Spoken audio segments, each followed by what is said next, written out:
감사합니다. 우리 모든 성도들이 주의 손잡고 나가는 복된 성도들이 되시기를 바랍니다. 또 우리 김엘림 자매, 엘림 이름의 뜻대로 참 그 속에 깊은 은혜가 있습니다. 우리 고은혜 집사님은 이번 주에 예를 나러 가야 되거든요. 근데 하나님이 얘기 잘 나라고 특별히 오늘 귀한 선물을 주신 줄로 믿습니다. 우리 모든 성도들이 예수와 함께하는 성도들 되시기를 바랍니다. 우리 옆에 분 한번 같이 인사하겠습니다. 사랑합니다. 축복합니다. 한 번 더 인사하시죠. 예수님처럼 온유하고 겸손합시다. 그런 복된 성도들이 되시기를 주님의 이름으로 축복합니다. 오늘은 하나님과 동행하는 삶이라는 말씀으로 함께 은혜를 나누겠습니다. 먼저 주여 말씀하옵소서 같이 하겠습니다. 주여 말씀하옵소서 주의 종이 듣겠나이다. 아멘. 주의 음성이 들려지는 복된 시간이 되시기를 축복합니다. 터키라는 나라가 있는데 터키는 마호멧을 믿는 이슬람 국가입니다. 그곳에서 선교하시는 선교사님이 예수 전하는 것 때문에 여러 가지 어려움과 핍박과 박해가 있었습니다. 어느 날도 터키 사람들이 와가지고 또 전하지 못하도록 하니까 이렇게 선교사님이 한 가지 이야기를 하면서 물었답니다. 내가 여행 중에 있는데 여행을 하다가 두 갈래 길을 만났습니다. 그런데 어느 길로 갈지 몰라서 사람에게 물으려고 하는데 마침 거기에 두 사람이 있었습니다. 한 사람은 산 사람이고 한 사람은 죽은 사람입니다. 그러면 내가 누구에게 물어야 되겠습니까? 라고 했더니 그 터키 사람들이 그거야 당연히 산 사람한테 물어야죠. 그랬다는 거죠. 그때 선교사님이 내가 믿는 예수님은 죽으시고 부활하셔서 살아계시고 마호메트는 죽은 사람인데 나보고 어찌 마호메트를 이렇게 따르라고 그럽니까? 그러면서 예수의 뜻을 담대하게 전했다라고 그러거든요. 그래서 우리의 인생길은 실은 가보지 않는 길을 가는 거잖아요. 그 가보지 않은 인생길, 영생의 길을 갈 때 성도 여러분들은 누구와 동행하시겠습니까? 여러분의 인생의 가이드로 누구를 세우시겠습니까? 성경은 요한계시록 1장 8절 말씀에 이렇게 말씀합니다. 같이 읽겠습니다. 주 하나님이 이르시되 나는 알파와 오메가라. 이제도 있고 전에도 있었고 장차 올 자라. 전능한 자라 하시더라. 아멘. 하나님은 알파와 오메가, 처음과 끝이십니다. 처음과 끝을 아시는 분이 누구시냐면 하나님이십니다. 그러므로 우리의 믿음을 하나님으로 시작하고 하나님으로 마무리한다면 후회 없는 삶을 살게 될 줄로 믿습니다. 그것이 바로 하나님과 동행하는 삶입니다. 그래서 오늘 본문 말씀을 통해서 하나님과 동행하는 삶의 의미가 무엇인지 함께 은혜를 나누면서 우리도 에녹처럼 승리하고 놀라운 은혜를 받는 복된 성도들이 되시기를 바랍니다. 그래서 하나님과 동행하는 삶 첫 번째는 하나님과 함께하는 삶입니다. 5절 말씀 같이 읽어보겠습니다. 믿음으로 에녹은 죽음을 보지 않고 옮겨졌으니 하나님이 그를 옮기심으로 다시 보이지 아니하였느니라. 그는 옮겨지기 전에 하나님을 기쁘시게 하는 자라 하는 증거를 받았느니라. 아멘. 믿음으로 에녹은 죽음을 보지 않고 옮겨졌다는 거죠. 누가 데려갔다는 겁니까? 하나님이 데려가셨다. 하나님이 함께하는 사람이었다라고 말씀합니다. 에녹에 대한 이야기는 창세기 5장 21절에서 24절 말씀에 나오는데 에녹이 아들 무두셀라를 낳은 후 300년을 하나님과 동행하며 살다가 365세에 죽었습니다. 그리고 난 다음에 창세기 5장 24절 말씀 같이 읽어보겠습니다.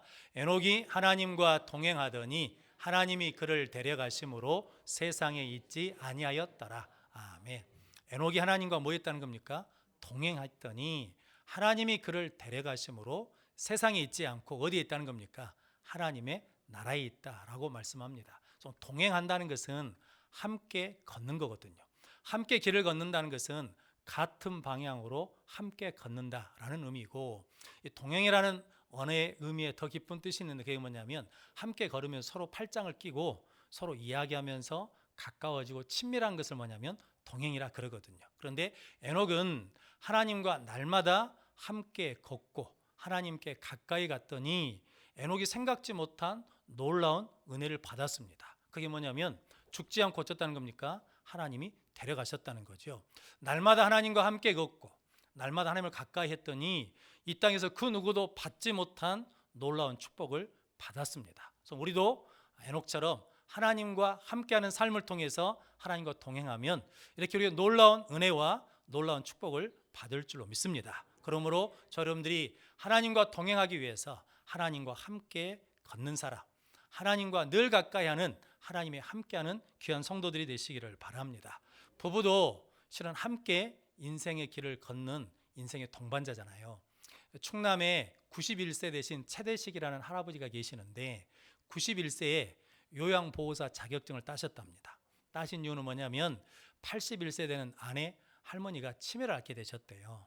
그런데 남의 손에 맡기기가 불편해서 내가 끝까지 돌봐야 되겠다라는 마음이 생겨서 그 자격증에 도전해가지고 자격증을 따셨답니다. 그러면서 이렇게 고백하셨습니다. 결혼할 때 검은 머리가 팥불이 될 때까지 아끼며 사랑하기로 약속했다는 거죠.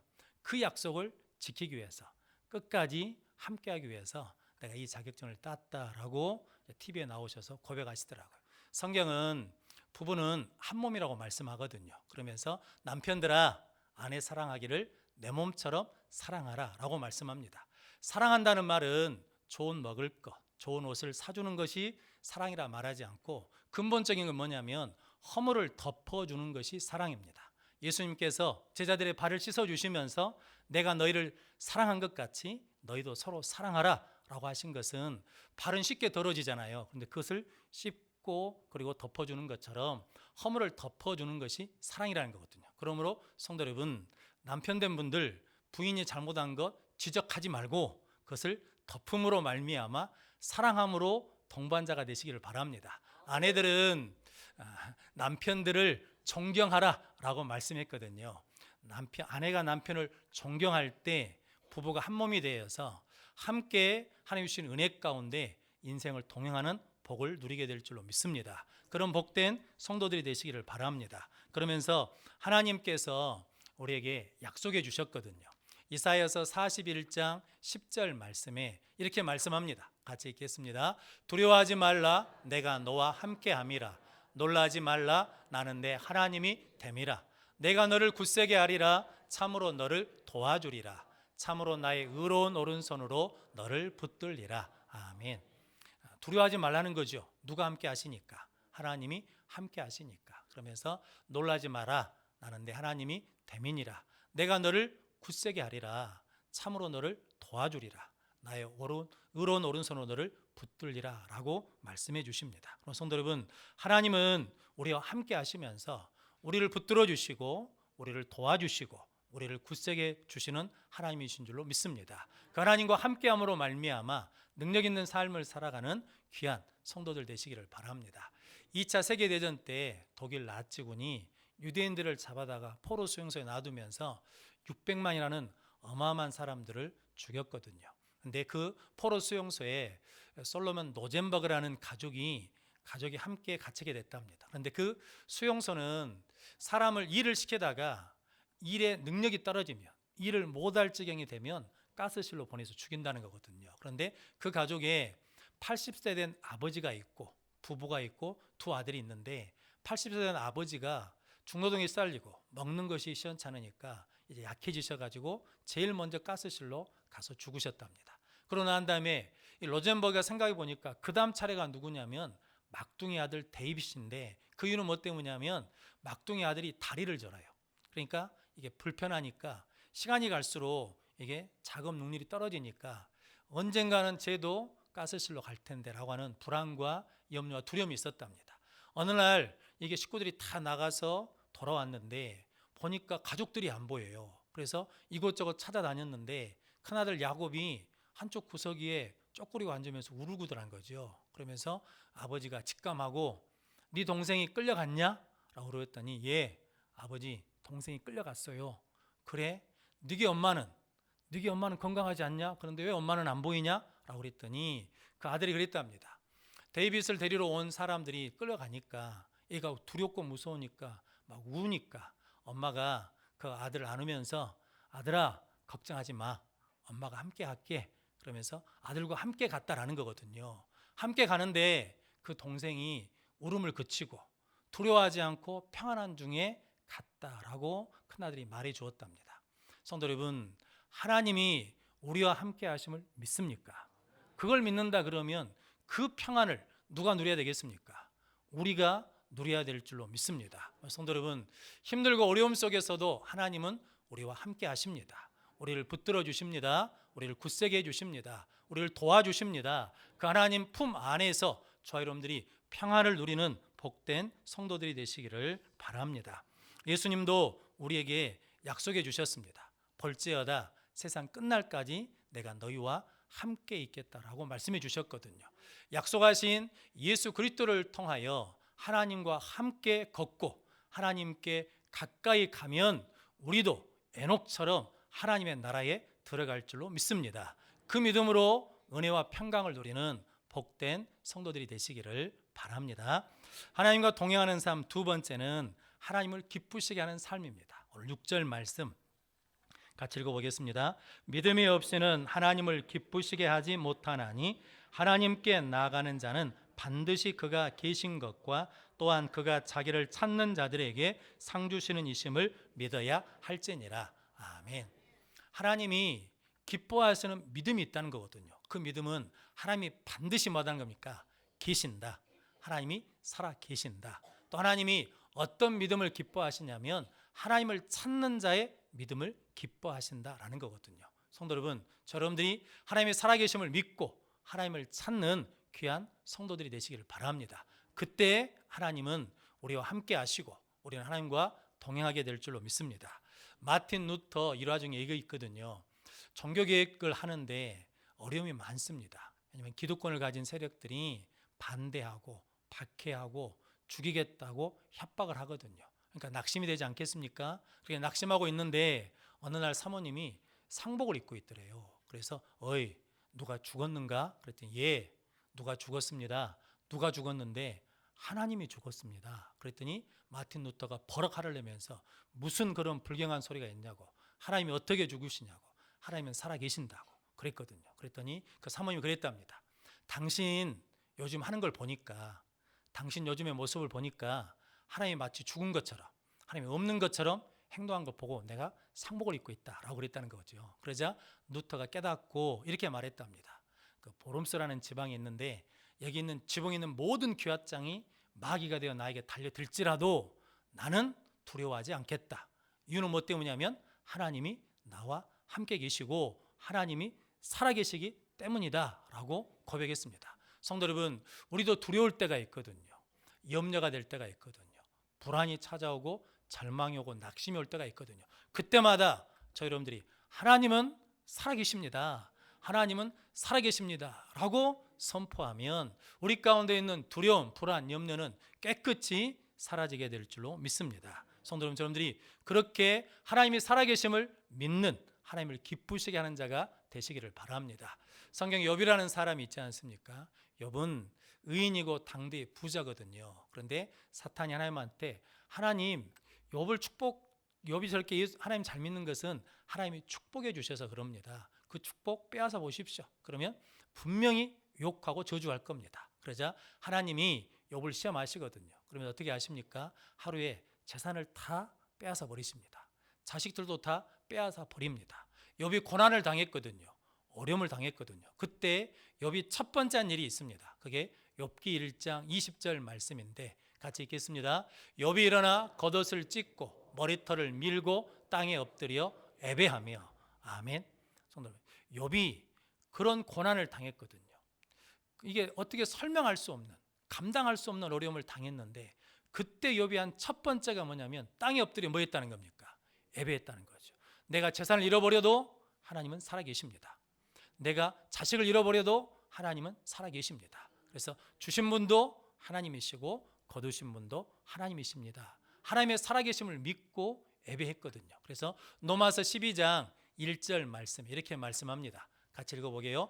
그러므로 형제들아 내가 하나님의 모든 자비하심으로 너희를 권하노니 너희 몸을 하나님이 기뻐하시는 거룩한 산 제물로 드리라. 이는 너희가 드릴 영적 예배니라. 아멘. 하나님이 기뻐하시는 산 제물로 드리라. 하나님이 기뻐하시는 산 제물이 뭐냐면 하나님은 뭐 하시다는 겁니까? 살아계심을 믿고 예배드리는 그 예배를 하나님이 받으신다는 것이고, 그 예배가 영적 예배이고, 지금도 하나님은 그렇게 하나님이 살아계심을 믿고 예배하는 자를 찾고 계신 줄로 믿습니다.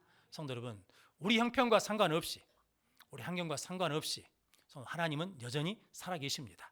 내 기분과 상관없이, 내 감정과 상관없이 하나님은 살아계심을 믿습니다. 저는 그 믿음으로 하나님을 예배하면 하나님이 반드시 회복시켜 주시고 다시 복 주시는 은혜가 우리에게 임할 줄로 믿습니다. 저는 그렇게 하나님의 살아계심을 믿고 예배하는 귀한 성도들 되시기를 바랍니다. 다윗은 골리앗 앞에 나갈 때 하나님의 계심을 믿고 담대하게 나갔습니다. 다윗은 사울 왕에게 쫓길 때도 하나님이 살아계심을 믿고 하나님이 기름 부은 자를 건들지 해하지 않겠다라고 하면서 순종했습니다. 다윗은 압살롬이 반역을 일으켜가지고 왕의 자리에서 쫓겨날 때에도 하나님이 살아계심을 믿고 저주하는 자에게 보복하지 않고 뭐 했습니까? 은혜를 베풀었거든요. 그것 때문에 하나님이 갚아주실 거라는 거죠. 그렇게 하나님의 살아계심을 믿었더니 하나님께서 회복시켜 주셨거든요. 그런데 다윗도 사람인지라 넘어진 때가 있었거든요. 전쟁에 나가면 하나님이 이기게 해주셔요. 하나님의 계심을 믿고 나가니까. 이기다 보니까 어느 순간에 하나님을 잊어버렸네요. 그래서 바스바 간음했어요. 그래서 자기 충신을 죽이는 죄를 졌잖아요. 그런데 선지자가 말할 때 그 말씀을 통해서 하나님이 살아계심을 믿고 회개함으로 말미암아 회복이 되었습니다. 그래서 사도행전 13장에 하나님께서 이세 아들 다윗을 만나니 내 마음에 많은 사람이라, 맞는 사람이다, 내가 기뻐하는 사람이라고 인쳐 주셨습니다. 성도 여러분, 우리도 끝까지 하나님이 살아계심을 믿는 믿음으로 나갈 때 넘어지지 않고 승리할 뿐만 아니라 넘어졌어도 하나님의 살아계심을 믿고 고백하면 다시 일어날 수 있는 은혜와 능력을 받게 될 줄로 믿습니다. 저는 그래서 오늘 성경 말씀에 하나님을 기쁘시게 하기 위해서는 하나님이 계신 것을 반드시 믿어야 되고, 하나님을 뭐 해야 된다는 겁니까? 찾아야 된다라는 거죠. 왜냐하면 하나님이 살아계심을 믿는다 그러면 당연히 뭐 하겠습니까? 하나님을 찾겠죠. 히스기야가 아람 군대가 쳐들어올 때 하나님을 찾았거든요. 하나님 앞에 기도했습니다.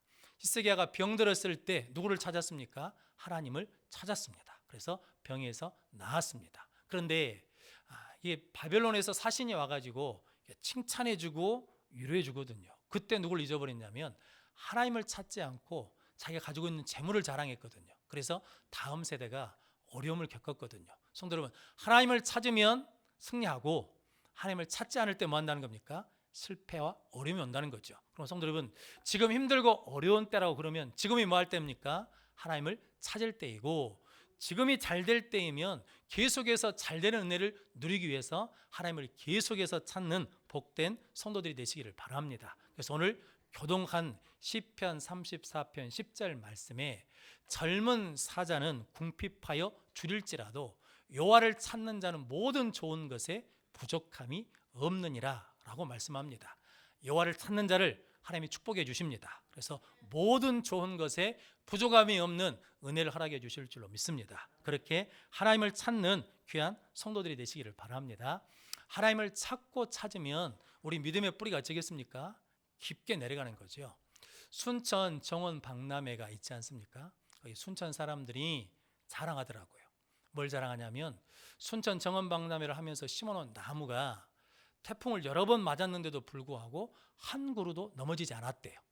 그러면서 하는 말이 왜 그러냐면 거기가 원래 논이었는데 순천 정원 박람회로 조성하면서 독일 사람한테 자문을 구했답니다. 그런데 이게 원래 산이 아니고 논이니까 흙을 갖다 퍼서 메우는 곳이니까 나무 자라기가 힘들다는 거거든요. 그런데 독일 사람이 이렇게 가르쳐줬대요. 나무 심는 구덩이를 파고 그 밑에다 지렁이를 먼저 넣고 그 다음에 나무를 심으면 나무가 뿌리를 잘 내린다고. 왜냐하면 지렁이가 토양을 막 부드럽게 해가지고 실뿌리까지도 자리 잡도록 도와준다는 거거든요. 그래서 그렇게 태풍이 불어도 넘어지지가 않아요.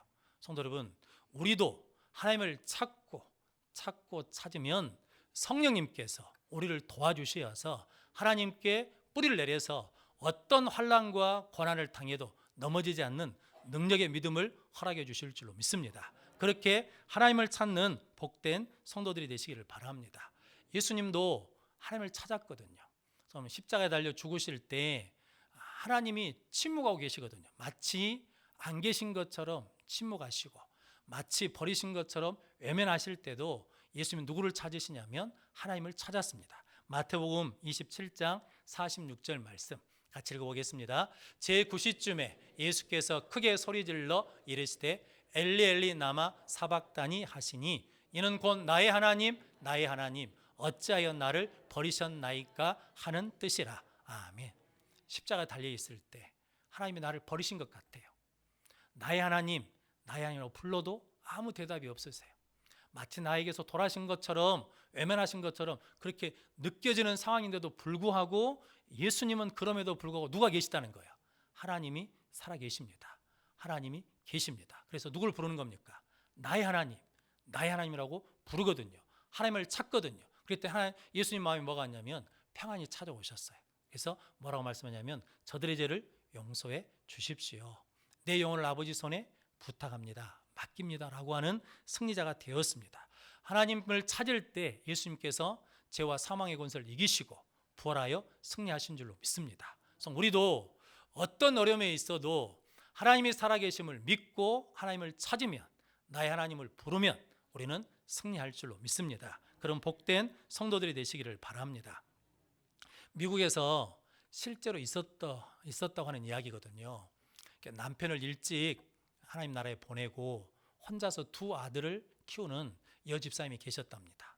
이분이 하나님도 잘 믿고 교회도 잘 섬기셨대요. 그런데 어느 날 두 아들이 마을에서 전쟁, 칼싸움 하면서 놀다가 거기 마침 지나가는 위지가 말을 타고 지나가는데 그 아들들 칼돌이 그만 말의 눈에 찔려가지고 말이 놀라서 뛰니까 그 위지가 말에서 떨어져서 그만 죽고 말았대요. 그러니까 두 아들이 재판을 받게 됐답니다. 그래서 재판장이 니들 둘 중에 누가 말의 눈을 찔렀냐? 누구냐? 그랬더니 서로 자기가 건다는 거예요. 야, 니들 확실히 말해야 된다. 안 그러면 둘 중에 하나 죽는다. 라고 그랬다는 거죠. 그런데 끝까지 이 두 형제가 내가 찔렀습니다. 내가 찔렀습니다. 그러니까 어머니를 불렀어요. 그래서 물었답니다. 부인, 두 아들 중에 한 아들은 사형을 받아야 됩니다. 누구를 고르실랍니까? 라고 물었다는 거예요. 그랬더니 그 어머니가 조용히 있으면서 기도를 하시더래요. 그러면서 이렇게 말씀하셨답니다. 둘째 아들을 죽이십시오. 그랬다는 거예요. 왜 둘째 아들입니까? 라고 물었더니 큰아들은 전처소생이고 둘째 아들은 내가 낳은 자식입니다. 아니 본인이 낳은 자식이 더 귀하지 않습니까? 라고 그랬더니 예, 내가 낳은 자식이니까 내가 더 귀하지요. 그런데 나는 예수 믿는 그리스도인입니다. 내가 교회에서 배운 그리스도의 삶은 하나님께 영광 돌리는 삶입니다. 내가 큰아들을 죽인다 그러면 어떻게 하나님 앞에 영광이 되겠습니까? 그러니까 둘째 아들을 죽이십시오 라고 그랬다는 거거든요. 재판장이 그 얘기를 듣고 지금까지 재판하면서 이런 경우는 없었다는 거죠. 그러면서 재판장이 권한으로 두 아들을 무죄로 석방해 줬다라고 그러거든요. 성도 여러분, 하나님이 살아계심을 믿는 사람, 하나님을 찾는 사람은 결국은 무엇을 구하게 되어 있다는 겁니까? 하나님의 영광을 구하게 되어 있다는 거거든요. 성도 여러분, 여러분들이 하나님의 살아계심을 믿고 하나님을 찾는 자로 하나님의 영광을 구하고 하나님의 영광을 위해 살아가는 복된 성도들이 되시기를 바랍니다. 그래서 바울이 고린도전서 10장 31절 말씀에 그런즉 먹든지 마시든지 무엇을 하든지 다 하나님의 영광을 위해 하라라고 말씀하시고 예수님도 하나님의 영광을 위해 사셨고 요한계시록에 천사들이 끊임없이 하는 찬송이 있는데 그게 뭐냐면 하나님은 세세토록 영광 받으시기에 합당한 분이시다라고 고백하거든요. 성도 여러분, 우리는 하나님의 살아계심을 믿습니다. 하나님을 찾는 믿음의 사람인 줄로 믿습니다. 그래서 우리가 무엇인가를 결정할 때마다 하나님의 영광을 위해서 결정하고 그렇게 살아가면 하나님께서 은혜와 능력을 우리에게 더해 주실 줄로 믿습니다. 그렇게 하나님의 살아계심을 믿고 하나님을 찾는 복된 성도들이 되시기를 바랍니다. 네팔에 있는 고산족들은 양을 팔고 양을 살 때 값을 정하는 것이 좀 다르답니다. 보통은 양이 얼마나 크냐, 양이 얼마나 살이 쪘냐라는 것으로 값을 정하는데 높은 곳에 사는 고산족들은 양의 값을 정할 때 양의 성질로, 양의 기질로 값을 정한대요. 그래서 양을 사고 팔려고 하는 사람들이 산 비탈로 올라간답니다. 그리고 양을 세워놔요. 그래서 양이 위로 올라가면 값이 올라간대요. 양이 적든 양이 빼빼하든 상관없이 일단 양이 올라가면 값이 올라가고, 아무리 크고 살찐 양이라도 밑으로 내려가면 값이 떨어진답니다. 왜 그러냐면 우리는 계곡 밑으로 내려가면 더 좋잖아요. 그런데 거기는 원체 높아가지고 계곡으로 내려가면 내려갈수록 이게 풀이 없답니다. 그러니까 결국은 굶어 죽는다는 거거든요. 그런데 위로 올라가는 것이 힘들고 어려워도 위로 올라가면 산 능성에 초목지가 있다라는 거거든요. 근데 힘들고 어려워도 위로 올라가는 양의 기질이 있고, 힘들고 어렵기 때문에 밑으로 내려가는 양의 기질이 있다는 거거든요. 그래서 양의 값을 결정한다라고 그러거든요. 성도 에녹이 몇 년 동안 하나님과 동행했다고요? 300년을 하나님과 동행했답니다. 300년 동안 어려움이 없었겠습니까? 힘든 일이 없었겠습니까?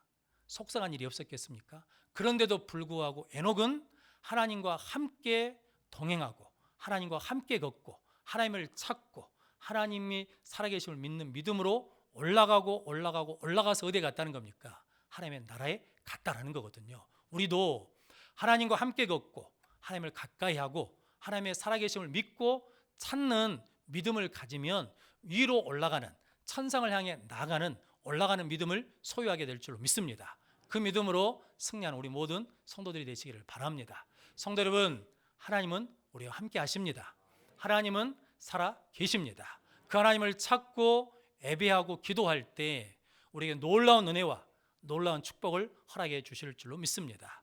지금이 그 하나님을 찾을 때이고 지금이 그 믿음으로 예배하고 기도할 때인 줄로 믿습니다. 이 믿음으로 승리하는 우리 모든 성도들이 되시기를 주님의 이름으로 축원합니다. 아멘. 기도하겠습니다. 거룩하신 아버지 하나님, 감사합니다. 어렵고 힘든 때에도 하나님이 함께해 주시기에 우리를 굳세게 하십니다. 우리를 붙들어 주십니다. 우리를 도와주십니다. 살아계신 하나님을 우리가 찾고